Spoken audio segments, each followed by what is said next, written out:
ঢুকে পুলিশ সদস্যদের কঠিনভাবে হুমকি দিয়েছেন সেনাবাহিনী ও শিক্ষার্থীরা। এমনকি সেনাবাহিনীর সদস্যদের হুঙ্কারে রীতিমতো তোলপাড় সৃষ্টি হয়েছে। কি বলেছেন সেনা সদস্যরা, এমনকি শিক্ষার্থীরা পুলিশ যেভাবে দুর্নীতি করছে সরাসরি দুর্নীতি অপকর্ম তুলে ধরেছেন। এই ভিডিওতে দেখতে পারবেন। অন্যদিকে সেনাবাহিনীর অভিযানে এবার বেরিয়ে এসেছে চাঞ্চল্যকর তথ্য। এখন পর্যন্ত আয়নাঘর রয়েছে বাংলাদেশেই। কোথায় এই আয়নাঘর পাওয়া গিয়েছে এই ভিডিওতে দেখতে পারবেন।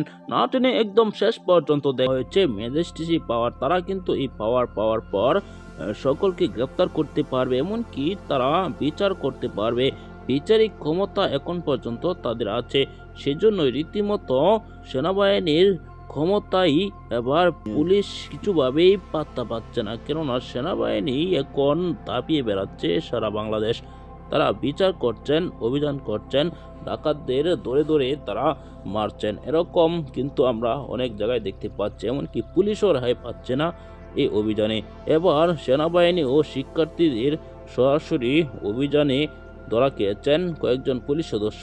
সরাসরি তারা নির্বাচনী প্রচারণা করছে আওয়ামী লীগের পুলিশদের না ধরে। এবার কঠিনভাবে ফেঁসে গিয়েছেন সেই পুলিশ সদস্য।